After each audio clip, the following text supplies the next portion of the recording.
Welcome to Sand Shark Snapshot, bringing you the latest news on the USCB Sand Sharks.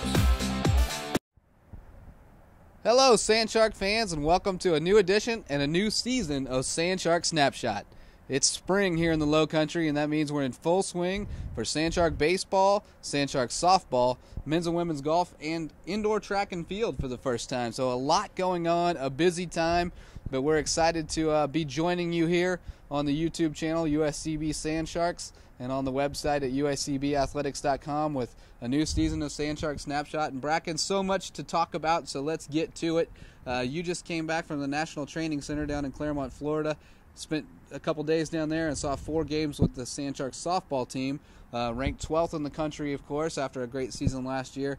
Kind of catch us up to speed on what you saw this weekend and where that team stands. Well, so far the Sand Sharks they've really taken off under new head coach Laura Heberling. She has implemented a lot of different aspects of the game that we're not used to seeing so far. Last year we know that we relied really heavily on the long ball. This year it's small ball is more of a key to our game, and it seems to be working for the Sand Sharks. We still have the power. As we saw in the last game against Thomas, it was about 5 home runs between the two teams, and but we're seeing a lot of different players who may have not gotten a lot of time last year, who are getting their opportunity this year. Sam Bolin being one of them, who's as of right now the starting third baseman. She's absolutely been hitting the cover off the ball. Chelsea Blassingame has completely changed her swing from being a starter. Her freshman year as the starting shortstop, and she was converted to a slapper. She's back to the right side, and she's hitting for power. She's knocking it in the gap, and then catcher Amanda Brown has just completely turned her swing around. You know, freshman year, a little struggle season. Last year she got better, and then this year she's just hitting gaps to gaps. Had a huge triple this weekend, and then we can't forget Taylor Triplett. She's probably the hottest hitter the Sand Sharks have right now. She's having every game at least 2 hits. She is absolutely crushing the ball right now. So Coach Heberling has mixed up the lineup a lot too. She wants to see everybody, get everybody some playing time, make sure that all 19 are ready to go when it's time for conference play, because you never know what'll happen. I mean, Maddie Bird goes down with an injury against Thomas. Mariah Sanborn steps in and gets 4 hits. Yeah. So, you know, that's the kind of team that that Laura wants to have, and we'd be remiss if we didn't credit Danny Rubino as well for some of those swings. You know, you mentioned Chelsea Blassingame and the turnaround she's had. She played very sparingly last year, and she's killing it. She had a great weekend, went 9 for 13 down in Florida. So Coach Rubino has done a great job working with those hitters. He really knows his stuff as far as the swing and how to play the game. And I think the players are really responding to him, so it's exciting to see. Yeah, most definitely. I got to spend some time with him this weekend too. Got to kind of pick his brain a little bit, see how he's feeling about this team. And the best part is that within the first 6 games that they've played, going into Friday or after Friday night's game, is that every player on the team had at least 6 at bats. And you know, it's good to see every single person getting at bats. Also, not only is Cece finding her way on the mound, she played the outfield this weekend and took over and left in a game against. I like her out there. She's got a huge arm, and she can swing the bat a little bit, so she may get an opportunity to contribute in that way too. Exactly. Well, not just softball going on, of course. That is kind of the most high-profile team right now, ranked 12th in the country. But the Sand Shark baseball team got off to a great start as well. Unfortunately, it kind of took a bad turn down at Embry-Riddle this weekend. USCB was 4-1 going into the conference weekend against Embry-Riddle, and unfortunately lost all 3 to the number 3 Eagles. But with that said, it was an encouraging weekend because we pitched the ball extremely well. Junior De La Torre continues to pitch exceptionally well. He's pitched 19 innings now without allowing an earned run. Shut out Embry-Riddle for 7 innings and took a no decision in a tough loss. But, you know, we played them close, 5-2, 4-0, 3-1. So we're right there with them. And if you look back to last year, we got swept by Embry-Riddle as well. at this same point in the season. By the end of the season, we beat them in the first round of the conference tournament and ended up making it to the finals and going on to the opening round. So, we're right in line with where we were last year, and I think we have an opportunity to be quite a bit better than we were last year. We see some of those pitchers, newcomers, are looking good. Gage Roth has pitched well. Christian Pfaff has pitched well. Shane Murley was pitching very well against Embry-Riddle before he had to leave with an injury. Haven't been able to get an update from Coach on him yet. And we're swinging the bats well. We didn't hit against Embry-Riddle, but that's probably the best pitching staff in the nation. So you take that with a grain of salt. Just managed 3 hits in the doubleheader on Saturday. But you take that with a grain of salt because we went in hitting almost 500 as a team. So hopefully we'll bounce back this week. Got a couple non-conference doubleheaders this weekend to try to get ourselves right again before we go back into conference play. But Brackin, you saw that first couple of weekends of play. Your thoughts on USCB baseball and anything that I didn't mention there that kind of jumps out at you? CJ Kelly. Last year he got a few relief appearances. CJ got the opening day nod, and he pitched lights out, 6 innings of shutout ball. Junior did the same thing in the doubleheader, in game 2 of the doubleheader.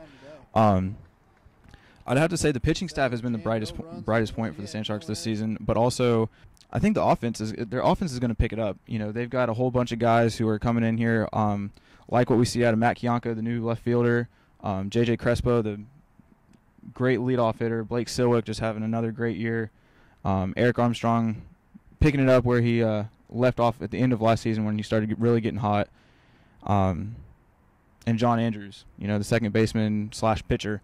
And you mentioned, the offense. A few guys have hit it really well. Brandon Joyce, one of our best hitters last year, has struggled early.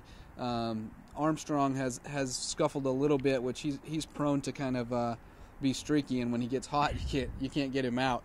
So some of those guys are going to come back to the mean a little bit, and when they do, we could be pretty dangerous because if the guys who are swinging it well keep swinging it well, and the guys who are kind of trying to find their stroke get locked in, look out. We can score a lot of runs. So I think it's going to be an exciting season. And, the 2 teams we've faced in conference play are Weber was picked 4th. We were picked 5th.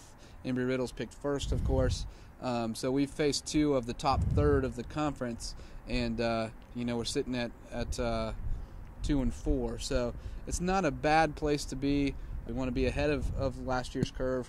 And, if we can improve and finish as strong as we did last year, we'll be in good shape. Most definitely. I think it's going to be a fun year for all the sports. So it's been a great season thus far on the golf course as well. The men's golf team has played very well, finished 2nd at the SCAD Invitational over at Savannah Harbor with Alan Cook, the freshman from West Virginia, winning the individual title.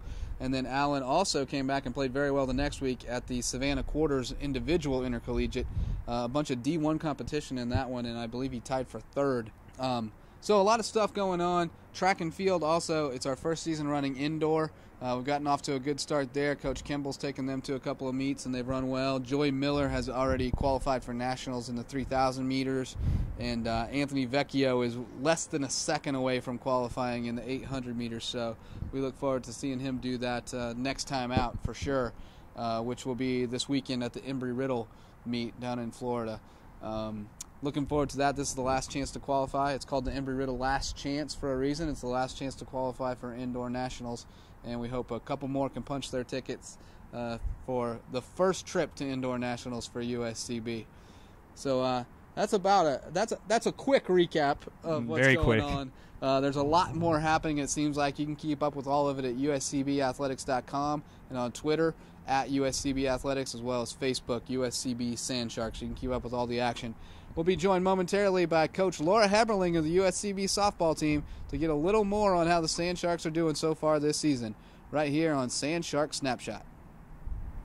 Welcome back to Sand Shark Snapshot. As promised, we're now joined by USCB softball coach Laura Heberling.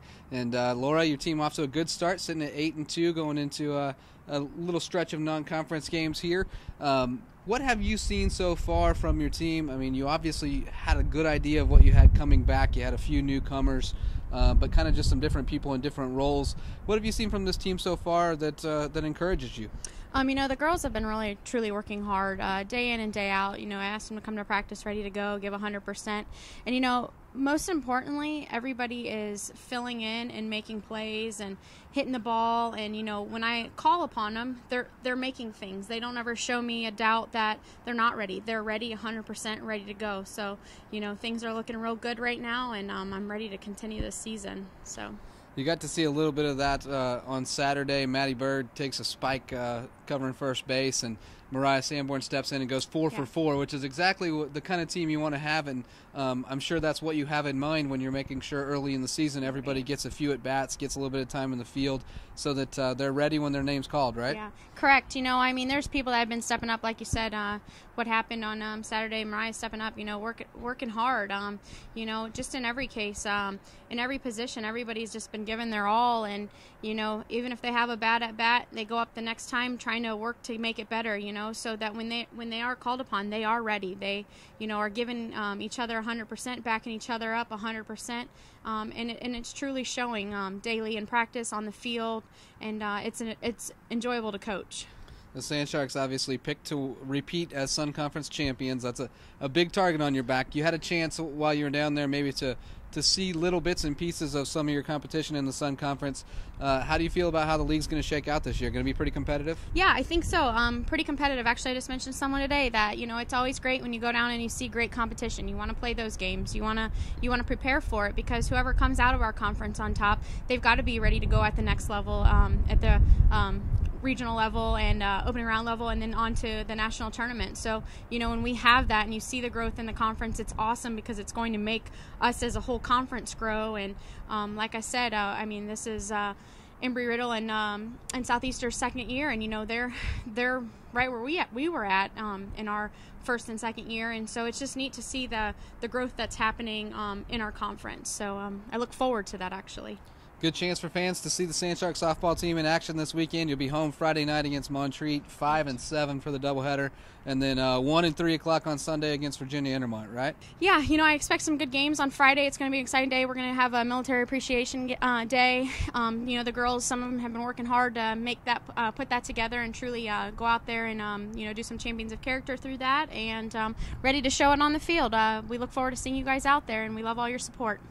All right, you can always keep up with Sand Shark softball at uscbathletics.com, and on Twitter, USCB Athletics, and as well, USCB softball. We'll give you a little behind-the-scenes look now and then from Coach Heberling. So thanks so much, Coach. Thank you. Look forward to seeing your team again this weekend. Thanks, JJ. Well, we're almost done here with another episode of Sand Shark Snapshot, but there's one last piece of business to take care of, Brackin. Time to hand out the hardware, the Performers of the Week, and as usual, I'll give you the honor of going first. Who you got? JJ, this week I've got Mariah Sanborn from Sand Shark softball.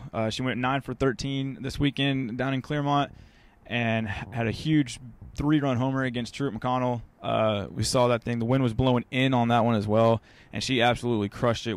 It went up on the hill on one of the fields, and she had 5 doubles, 6 RBIs on the weekend. So great weekend for her, and she was able to step up big time when Maddie Bird went out with an injury. So she had 2 four-hit games, and not only with her getting some time off the bench, coming into pinch hit in big spots, she's been very productive so far through the first 10 games. So, Mariah, congratulations this week. It goes out to you.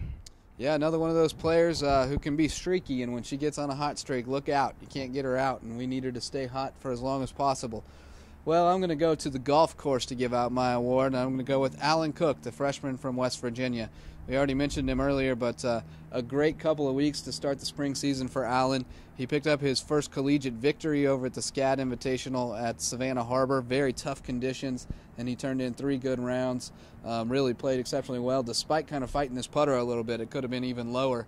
And then he backed it up by going over to Savannah Quarters in the individual intercollegiate against some D1 competition. He finished in the top 5 over there. So a great start to the spring. We expect many more great things from Mr. Cook, not only this season, but also in his throughout the next 3 years after that, his 4-year career at USCB. Look forward to having him on that Sand Shark golf roster for a long time to come. So congratulations to Mariah and to Alan, and thank you for joining us on another episode of Sand Shark Snapshot. We look forward to seeing you again next week, and until then, keep your fins up. This has been Sand Shark Snapshot, a production of the University of South Carolina Beaufort Athletics Department.